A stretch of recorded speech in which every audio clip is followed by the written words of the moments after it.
It is the News Blitz with Randy Wang on Talk Radio 790 KABC. We're here every single day from 5 to 6 talking about the local issues that matter to you most and taking your phone calls at 800-222-KABC, 1-800-222-5222. Your emails as well at randykabc@gmail.com, and search for the News Blitz wherever you get your podcasts by searching for the KABC News Blitz. Let me tell you what happened yesterday. As I'm eating lunch in between the John Phillips Show and the News Blitz, I'm scrolling through YouTube, doing even more research, or just this is what I do with my life. And I happen to see, the LA County Board of Supervisors meeting is still going on. And I hit play in the middle of their 5-hour meeting to a familiar face. And it wasn't one of the supervisors. No, it was Barbara Ferrer. Barbara Ferrer was at the Board of Supervisors meeting. So now my attention is up. What is she doing there? Because she seems to be inserting herself everywhere lately. And I looked at the agenda. Barbara Ferrer was at a Board of Supervisors update on a street takeover task force, a task force between different government agencies and law enforcement to figure out how to stop the street takeovers in Los Angeles County. And the first question to me was, why is Barbara Ferrer there? Yeah. What exactly does the LA County Director of Public Health have to offer when it comes to street takeovers? Exactly.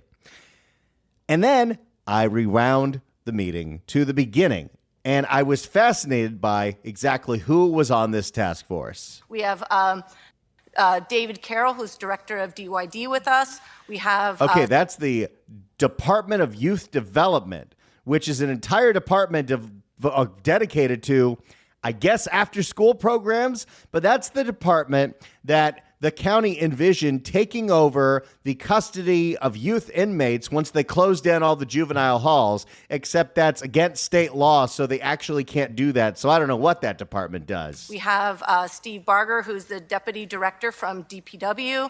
We have Public Works. Okay, that makes sense. We have Commander Jones and Captain Bell, both from the Sheriff's Department. We have Deputy Chief Graham from LAPD. Of course, you want law enforcement there. We have County Counsel on hand, who has members of our work group, who's been very helpful in all of this.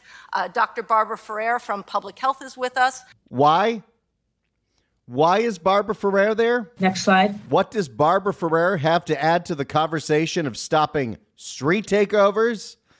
Well, now my interest was piqued. So I had to figure out what exactly has this task force been investigating.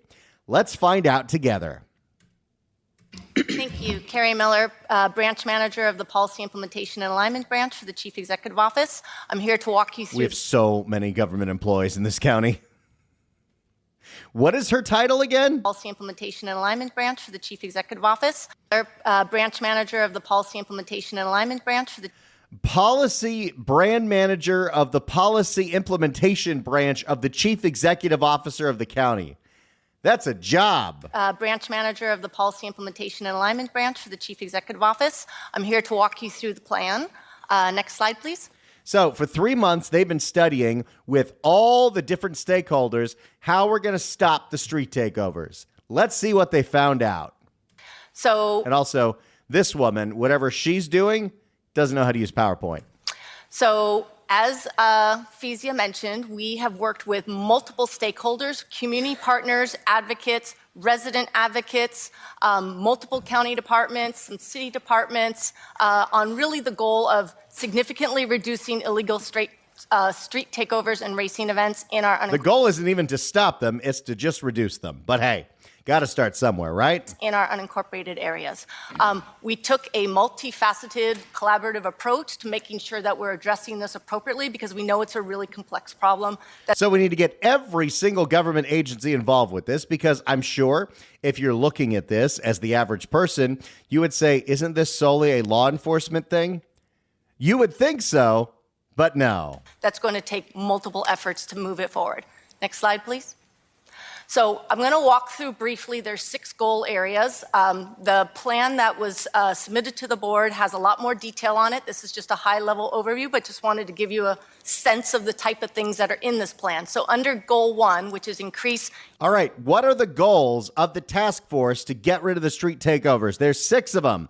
Let's start with number 1. Goal 1, which is increase youth outreach, education, and prevention programming. Oh, boy. So the first goal of the task force to stop street takeovers is to have seminars at schools and workshops at schools to tell all the youngsters street takeovers bad. Doing donuts are dangerous. This is what we spend money on.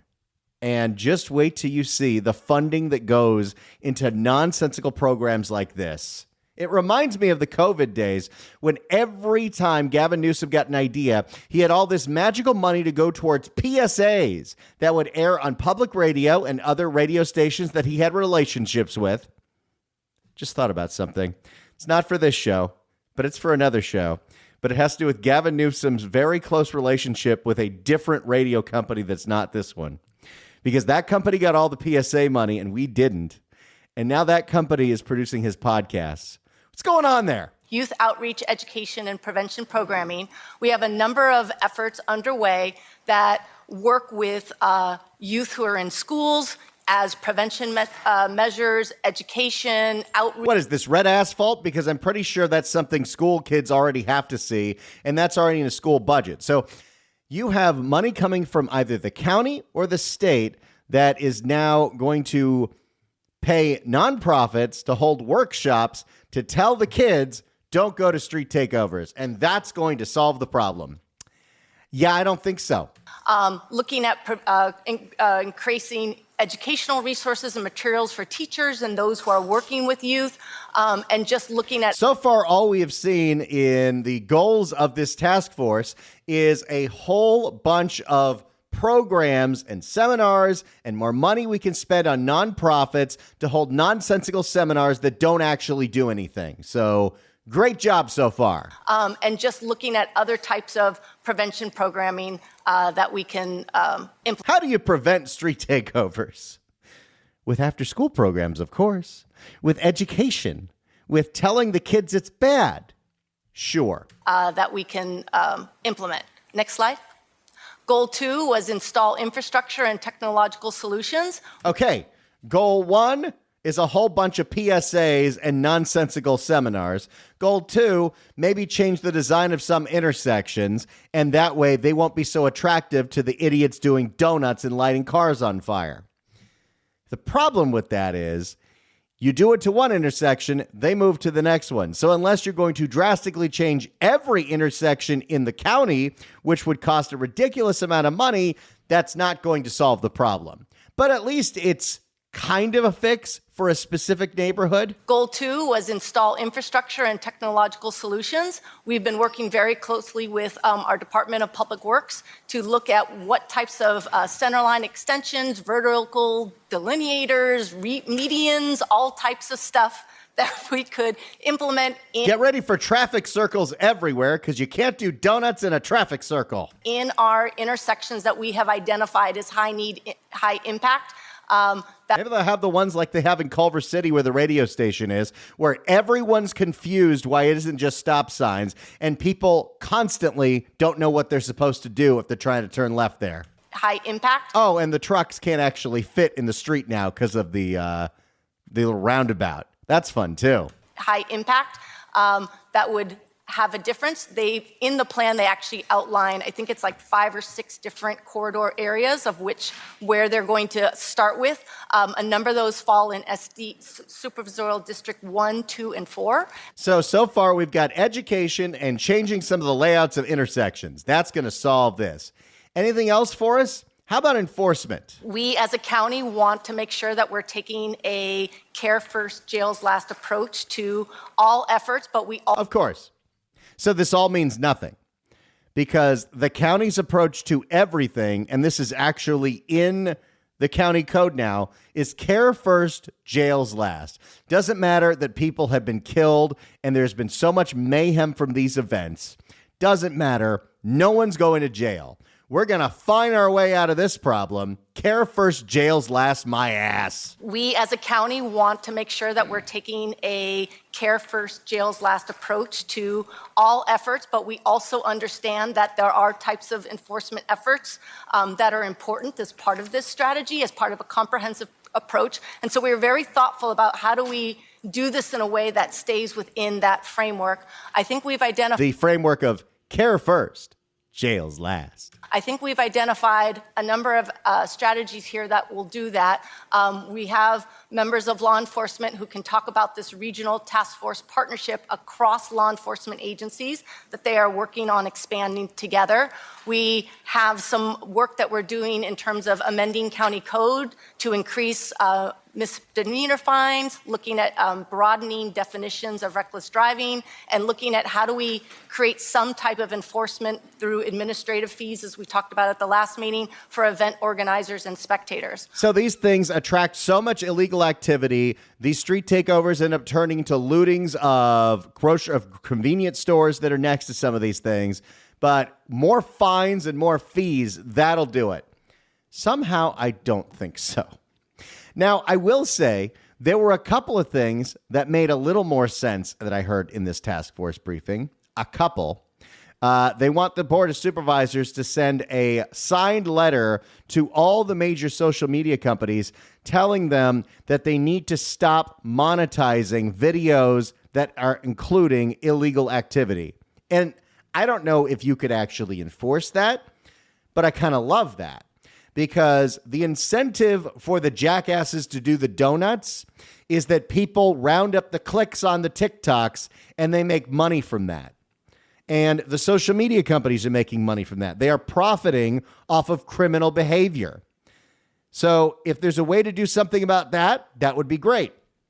One of the police officers that was in this meeting suggested maybe we find a way to hold the social media companies liable. So when there's massive damages, whether it's loss of property, loss of life, the 6th Street Bridge has run out of lights and they've crashed into everything, maybe you send a bill to the social media companies because they're profiting off of the criminal activity. Maybe that would nip it in the bud, because if there's no incentive for this crap to go viral, because again, it's criminal activity, just like the viral video that showed everyone how to use a USB drive to steal a Kia. That stuff, that's where the incentive is. It's all about making money on social media. But there were also a lot of nonsensical ideas. Now, I do want to give Holly Mitchell, of all people, credit for having this hearing because I found it very enlightening, and she wants to be transparent. And I held the item because I think it's an important opportunity for the public to hear and witness in this public forum how seriously we're taking the issue and all of the parties that are engaged in an effort to come up with a solution. So then Holly Mitchell asked some of the other members of this task force, including law enforcement, can we have bigger fines for people that came from other counties? Because obviously they're coming here because they want to say they did donuts in Los Angeles. How do the fees work? How do the impounds work?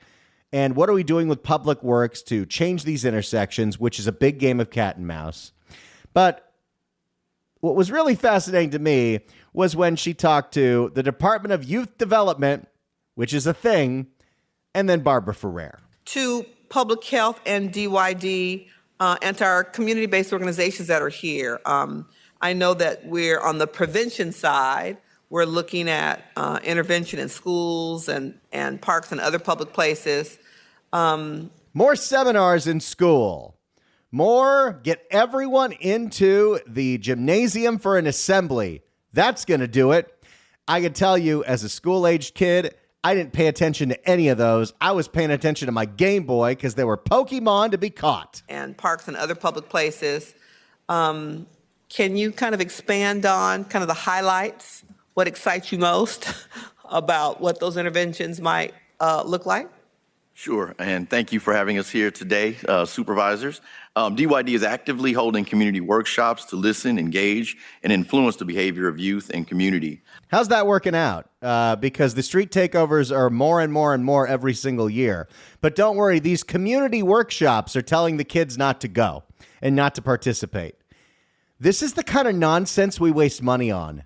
We're focusing our efforts to address the many young people involved as spectators to ensure that they're safe, to ensure their safety and prevent participation in the activities. I was thinking of going to one of these things, taking some videos of people lighting cars on fire, looting a 7-Eleven, but then I went to the park and I saw a local community ambassador tell me how wrong it was. And I said, I'm not going to do that. And then, of course, Barbara Ferrer. The whole reason I started watching this meeting to begin with, what does Barbara Ferrer, the director of public health, have to do with street takeovers? I'll hand it off to Dr. Ferrer. Yeah, no. Not a doctor. I'll hand it off to Dr. Ferrer. Yeah, no, thank you so much. As you remember, the Public Health Department did get a small grant from the California Office of Traffic Safety. We're working very closely. See, this is the thing that people need to understand, especially as there's this national conversation about DOGE and government efficiency and cutting programs. Most of the budget for Barbara Ferrer, the Department of Public Health, comes from grants from the state or the federal government. So the Office of Traffic Safety writes a grant for maybe hundreds of thousands of dollars, maybe millions of dollars, for the Department of Public Health to figure out programming in schools that would teach the kids that street takeovers are bad. This is what we spend money on, and these are the people we put in charge of it. We're working very closely. So thanks to state funding to departments of public health all throughout the state, including ours, now Barbara Ferrer gets to go to the schools and tell you why donuts are bad for you. With the department. Not those kind of donuts. With the Department of Youth Development, and also working to contract out with similar organizations, because Street Racing Kills is one of our big partners. See, this is the other aspect of this. That money doesn't just go to the Department of Public Health. The Public Health Department is an intermediary where that money goes to a nonprofit with some cause of the day, and now they're getting their funding from state grants to do things that don't matter to anybody. And one of the groups that was actually at this task force was a group called Streets for Everyone. And the guy from Streets for Everyone had a very important point to make after Barbara Ferrer was speaking. And it'll tell you the crux of how nonsensical all of this is at this task force. As an advocacy organization, we bring Tell us who you are. Sorry, my name is Damian Kevitt. I'm the executive director of Streets Are For Everyone. Which gets funded by you. Thank you, supervisors, for having me here. I do want to say, as an advocacy organization, we're in the grassroots. We're in the communities. We're talking to the victims, the family members who have just lost their sons, their husbands, their daughters, etc. We work very closely with Street Racing Kills on this issue, and this program is the most comprehensive. But you do have to realize there's been 24 years of Fast and Furious. What? Hold on, what? Okay, he has a program that's really effective and deters kids from going to these illegal street takeovers. But what? Comprehensive, but you do have to realize there's been 24 years of Fast and Furious. 24 years that they have been inundated, our youth have been inundated, and the youth of the first Fast and Furious movie are the ones that are buying the cars and are doing the modifications. Wow. Those are the ones that grew up on Fast and Furious. Okay, let's do a little reset here, shall we? The State Department of Traffic Safety gave Barbara Ferrer a grant to help with street takeovers. Barbara Ferrer gave that money to this guy who has an organization called Streets for Everyone that says the real reason we have street takeovers is because for the past 25 years, Vin Diesel has starred in car movies. I can't believe I have to do this, but I'm going to have to, because this was actually said at a public hearing. 800-222-KABC is the phone number. 1-800-222-5222. Do you think the root cause of street takeovers are Vin Diesel movies? 800-222-KABC. 1-800-222-5222. I need you to react to what you just heard from somebody who's getting funded by your tax dollars. The reason we have street takeovers is the Fast and the Furious movies. 800-222-KABC. 1-800-222-5222. Get on the line right now. It's the News Blitz with Randy Wang on Talk Radio 790 KABC. It's the News Blitz with Randy Wang on Talk Radio 790 KABC. So, the LA County Board of Supervisors has a task force to get rid of street takeovers. That task force includes Barbara Ferrer, the Director of Public Health, who got a grant from the state that she gave to an organization called Streets for Everyone that goes to schools and tells them street takeovers are bad. And he says his program is really effective, but you got to understand what he's up against. And this program is the most comprehensive, but you do have to realize there's been 24 years of Fast and Furious. 24 years that they have been inundated, our youth have been inundated, and the youth of the first Fast and Furious movie are the ones that are buying the cars and are doing the modifications. Wow. Those are the ones that grew up on Fast and Furious.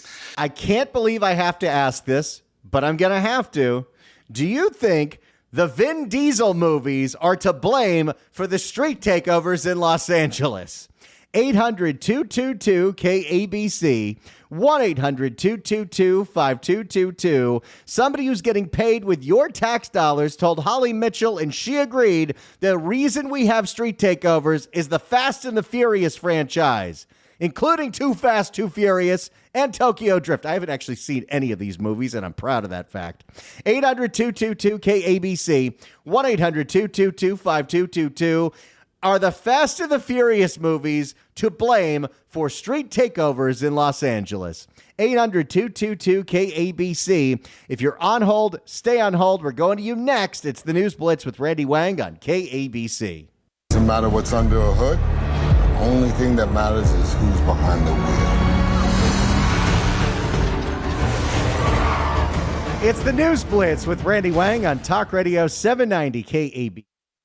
Single day from 5 to 6, talking about the local issues that matter to you most and taking your phone calls at 800-222-KABC, 1-800-222-5222. The LA County Board of Supervisors has a task force to deal with street takeovers. It includes law enforcement, public works, and for some reason, Barbara Ferrer. Barbara Ferrer gets a grant from the state to deal with the public health aspect of street takeovers. She gives money to an organization called Streets for Everyone that holds assemblies inside schools telling them that street takeovers are bad. And he says his program is super effective, but they're outnumbered because of Vin Diesel. And this program is the most comprehensive, but you do have to realize there's been 24 years of Fast and Furious. 24 years that they have been inundated, our youth have been inundated, and the youth of the first Fast and Furious movie are the ones that are buying the cars and are doing the modifications. Wow. Those are the ones that grew up on Fast and Furious. So I can't believe I have to ask this at 800-222-KABC. Do you blame the Fast and the Furious movies for the rise of street takeovers in Los Angeles? Because this guy does, and he's getting paid with your tax dollars.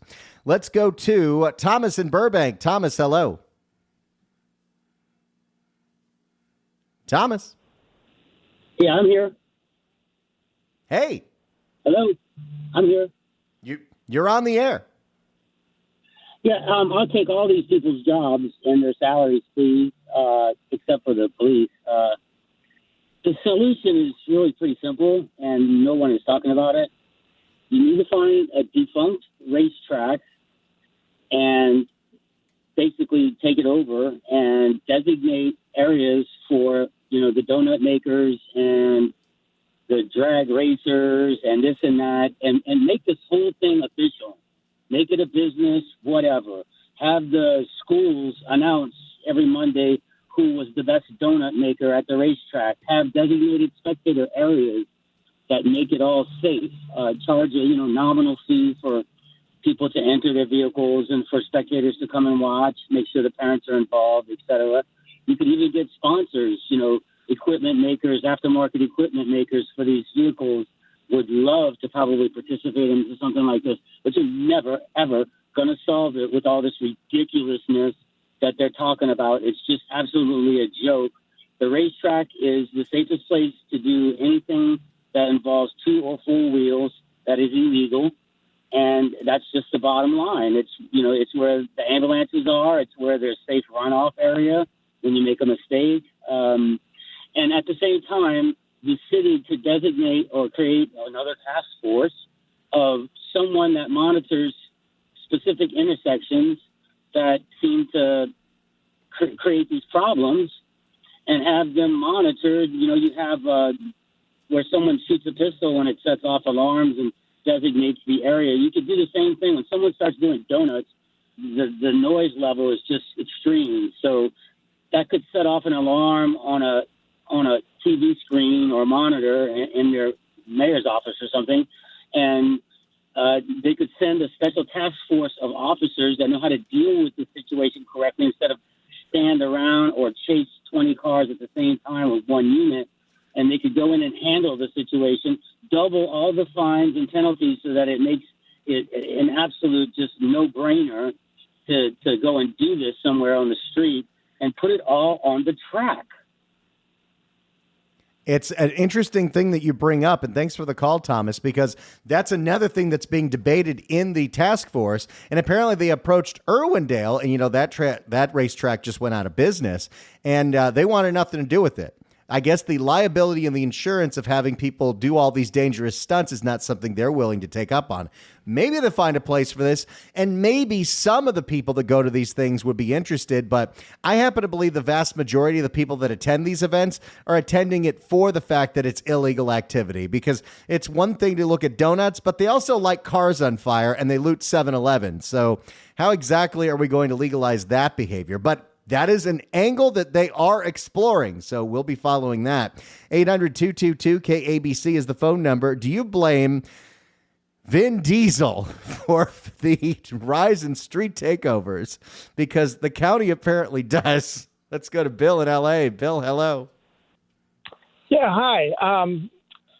So when you say you blame Vin Diesel, okay, when I was a teenager, my first car was a Roadrunner. My second car was a Corvette.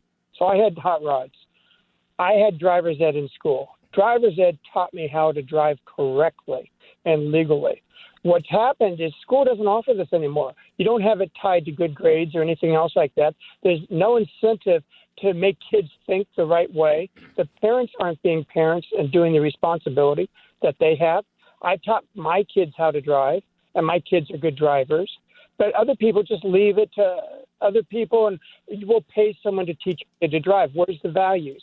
They're not being passed on.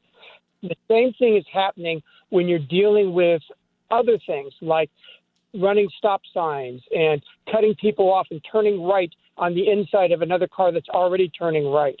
It's a lack of respect for other people and selfishness. You can't blame it on one movie. It's more about the general attitude of everything.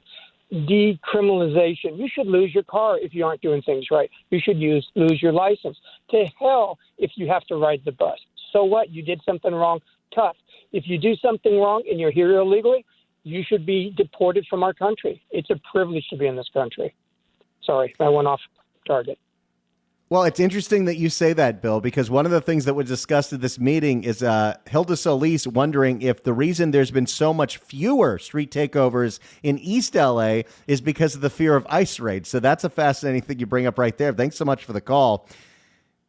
Yeah, I don't know if it's Vin Diesel. I don't know if it's Fast 5 or Furious 7, or didn't they just call one of them F9, which is a button on a keyboard? Let's go to Paul in Saugus. Paul, hello. Hey, Randy. How you doing tonight? Doing great. So I work in an industry. We work on a lot of tuner cars, and I can tell you that guy is a complete idiot. None of the people building their cars that were ever interested in the Fast and the Furious are doing the street takeovers. The people doing the street takeovers are stealing mostly G35s by using a computer that bypasses the immobilizer on it. And at the end of the street takeover, they burn the car. They have absolutely no care for the car at all. It's all about illegal activity. And I'm sorry, but it's not Vin Diesel's fault. I think you make perfect sense. And I'm so glad you highlighted the fact that they constantly are lighting these cars on fire. Thanks so much for the call, Paul. Appreciate it. 800-222-KABC, 1-800-222-5222. Do you blame the Fast and the Furious movies for street takeovers? Because LA County apparently does. If you're on hold, stay on hold. We'll get to you next. It's the News Blitz with Randy Wang on KABC. It's the News Blitz with Randy Wang on KABC. We're taking your phone calls on what might be the most ridiculous topic we've ever done in this show.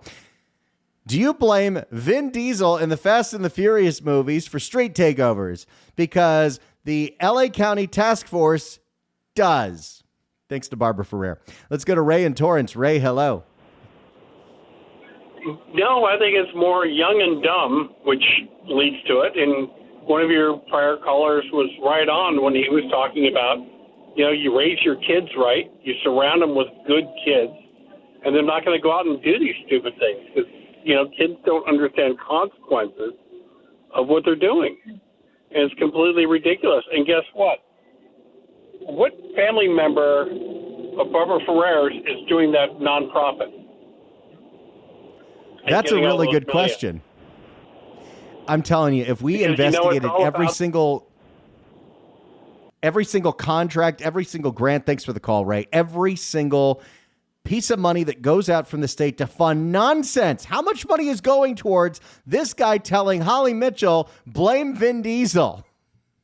More of your phone calls coming up. It's the News Blitz with Randy Wang on KABC. It's the News Blitz with Randy Wang on KABC. Let's go back to the phones and go to Will in East Hollywood. Will, hello. Hey, Randy. Thanks for having me on. Yeah. Yeah, so my opinion, I think the movies really more reflect society and how people are just raised in like this car culture in Los Angeles, whether it's been the Beach Boys and their Dead Man's Curve song, a bunch of car culture, muscle car type of stuff. This has been going on forever. Kids have been doing this. I remember back in the 80s and 90s, they used to close down San Fernando Road and there were car races up and down. The police didn't mind. They knew about them. When regular cars would go by, the street racers would stop. It'd be like really respectful. Then people started crashing into each other. There was a couple of deaths and then they started just closing it down. What they would actually do was they would like block off both ends of the road and then they'd have a bunch of helicopters and a bunch of police cars, and they'd all swoop in and ticket everyone, tow everyone away, impound cars, et cetera, et cetera. It was pretty successful, but kids are going to do what they're going to do. I think these kids nowadays, they just don't know what they're doing. I guess it just gets worse and worse with every generation, I think. Well, and they know that there's no consequences for doing things like setting these cars on fire, stealing cars, and looting 7-Elevens, which all come part and parcel with the people crowding around people doing donuts. Thanks for the call, Will. Appreciate it. Let's go to Dale in Long Beach. Dale, hello. Well, it could be a contributing factor. We need some facial recognition technology, some phone tracing, and I need to make a video of me crushing your car at the junkyard. How much money could I get for a grant for that? Yeah, you know what? Let's get a TikTok going of you crushing all of the stolen cars into cubes. That'll be something. Thanks for the call, Dale. Appreciate it. Let's go to Tim in L.A. Tim, hello. Hey, Randy, love the show. Hey, you can't just blame the actor and producer of the writer that writes it. You also have to kind of blame the distribution factor of it. So are you going to start going after all the movie companies in town and all those distribution factors, all the TV stations that put it on? That's another factor to think about. They've got a ride at Universal Studios. Do we have to go after them? Well, they're shutting that one down.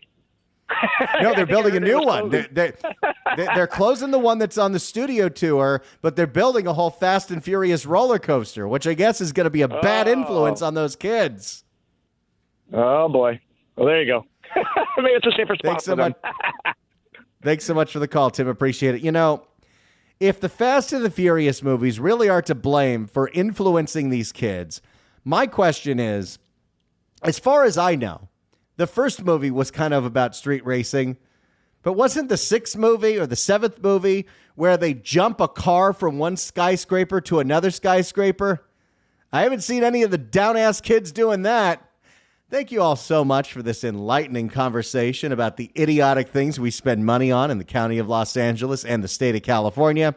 We'll have another crazy story tomorrow, I'm sure. See you then. It's the News Blitz with Randy Wang on Talk Radio 790 KABC.